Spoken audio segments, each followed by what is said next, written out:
दोस्तों, स्वागत है हमारे चैनल पर। मुंबई एक ऐसा शहर जहां हर कोने में एक कहानी छिपी है, लेकिन कुछ कहानियां ऐसी होती हैं जो समय की दीवारों को तोड़कर इतिहास बन जाती है।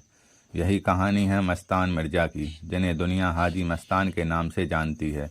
एक गरीब लड़का जिसने समुद्र की लहरों के साथ मुंबई की धरती पर कदम रखा और बन गया अंडरवर्ल्ड का बेताज बादशाह।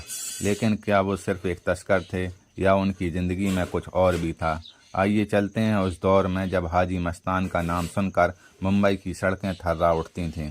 उनकी ज़िंदगी एक ऐसी फिल्म थी जिसमें एक्शन, ड्रामा, रोमांस और सुधार की कहानी सब कुछ था। तो तैयार हो जाइए हाजी मस्तान की अनकही दास्तान सुनने के लिए। 1 मार्च 1926 तमिलनाडु के पंथमंगलम गांव में एक गरीब परिवार में मस्तान मिर्ज़ा का जन्म हुआ। उनके पिता हौसला मिर्ज़ा दिन रात खेतों में मेहनत करते, लेकिन गरीबी उनका पीछा नहीं छोड़ती थी। छोटे मस्तान की आंखों में बड़े बड़े सपने थे। वो अक्सर अपनी माँ से कहते, अम्मा, एक दिन मैं इतना पैसा कमाऊंगा कि हमें कभी भूखा नहीं सोना पड़ेगा। 8 साल की उम्र में मस्तान अपने परिवार के साथ मुंबई आ गए। 1934 की मुंबई एक ऐसी दुनिया जहां अमीरों के महल और गरीबों की झोंपड़ियां एक साथ सांस लेती थीं। मस्तान ने क्राफर्ड मार्केट में साइकिल रिपेयर की दुकान पर काम शुरू किया। सुबह से रात तक मेहनत की, लेकिन पैसे इतने कम थे कि पेट भरना मुश्किल था। हर शाम वो समुद्र किनारे खड़े होकर जहाज़ों को देखते। उन जहाज़ों में सामान ही नहीं, उनके लिए उम्मीदें भी आती थीं। यहीं से उनकी ज़िंदगी ने एक नया रास्ता चुना। 1940 का दशक मुंबई का बंदरगाह तस्करी का गढ़ था। सोना, विदेशी घड़ियाँ, इलेक्ट्रॉनिक, ये सब चोरी छिपे देश में आता था। मस्तान ने यहाँ कुली के रूप में काम शुरू किया, लेकिन उनकी तेज बुद्धि ने उन्हें जल्द ही तस्करों के करीब पहुँचा दिया। यहीं से मस्तान ने तस्करी की दुनिया में कदम रखा। शुरुआत में छोटे मोटे काम, लेकिन जल्द ही वे बड़े सौदों का हिस्सा बन गए। सोने की तस्करी उनका मुख्य कारोबार था। वे इतने चतुर थे कि पुलिस की आंखों में धूल झोंक देते थे। मस्तान की नीति थी, नाम कमाओ लेकिन दुश्मन मत बनाओ।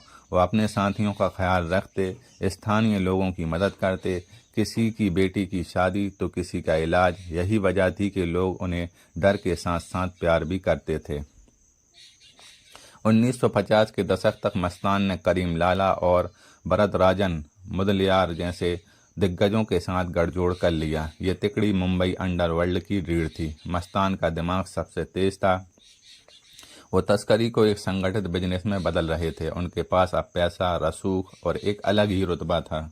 1960 का दशक था। हाजी मस्तान अब मुंबई के अंडरवर्ल्ड के बेताज बादशाह बन चुके थे। उनके पास पैसा था, शोहरत थी और एक ऐसी ज़िंदगी जो हर किसी का सपना होती है। लेकिन मस्तान की नज़रें अब बॉलीवुड की चमक दमक पर थीं। मस्तान ने कई बॉलीवुड फिल्मों को फाइनेंस किया। उनके दोस्तों में दिलीप कुमार, राज कपूर और बाद में अमिताभ बच्चन जैसे सितारे शामिल थे। 1975 में आई फिल्म दीवार की कहानी मस्तान की ज़िंदगी से प्रेरित थी। अमिताभ का किरदार विजय, जो बंदरगाह पर कुली से अपराध की दुनिया में जाता है, मस्तान की कहानी से मिलता जुलता था।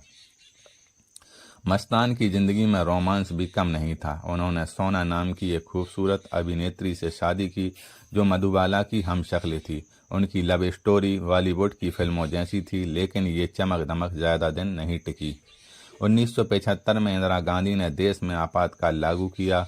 तस्करों और अपराधियों पर सख्ती बढ़ गई। मस्तान को गिरफ्तार कर लिया गया। जेल की सलाखों के पीछे वो अकेले थे। जेल में बिताए उन दिनों ने मस्तान को बदल दिया। उन्होंने अपनी गलतियों पर विचार किया। वो कहते थे, पैसा और रसूख सब कुछ नहीं, इंसान को अपने कर्मों का हिसाब देना पड़ता है। जेल से निकलने के बाद उन्होंने तस्करी की दुनिया को अलविदा कहने का फैसला किया। 1977 में मस्तान ने हज यात्रा की। इस यात्रा ने उनकी ज़िंदगी को नई दिशा दी। वो अब हाजी मस्तान बन चुके थे। उन्होंने दलित मुस्लिम सुरक्षा महासंघ की स्थापना की और गरीबों के लिए काम शुरू किया। वो स्कूलों, अस्पतालों और मस्जिदों के लिए फंडिंग करते थे। मस्तान ने कहा, मैंने गलतियां की, लेकिन अब मैं सुधार चाहता हूं। ये देश मेरा घर है और मैं अपने लोगों के लिए कुछ करना चाहता हूं। लेकिन अंडरवर्ल्ड उन्हें इतनी आसानी से नहीं छोड़ने वाला था। नए चेहरे, दाऊद इब्राहिम, उनकी जगह लेने की कोशिश कर रहे थे। मस्तान ने खुद को इस जंग से दूर रखा। 25 मई 1994 को हाजी मस्तान ने इस दुनिया को अलविदा कहा, लेकिन उनकी कहानी आज भी मुंबई की गलियों में जिंदा है। हाजी मस्तान एक ऐसा नाम जो अपराध और सुधार की दोहरी कहानी कहता है। उनकी ज़िंदगी हमें सिखाती है कि इंसान चाहे तो अपनी अतीत को पीछे छोड़ सकता है। क्या आप मानते हैं कि मस्तान सिर्फ एक तस्कर थे या उनकी कहानी में कुछ और भी था? कमेंट में ज़रूर बताइए। मिलते हैं अगली वीडियो में।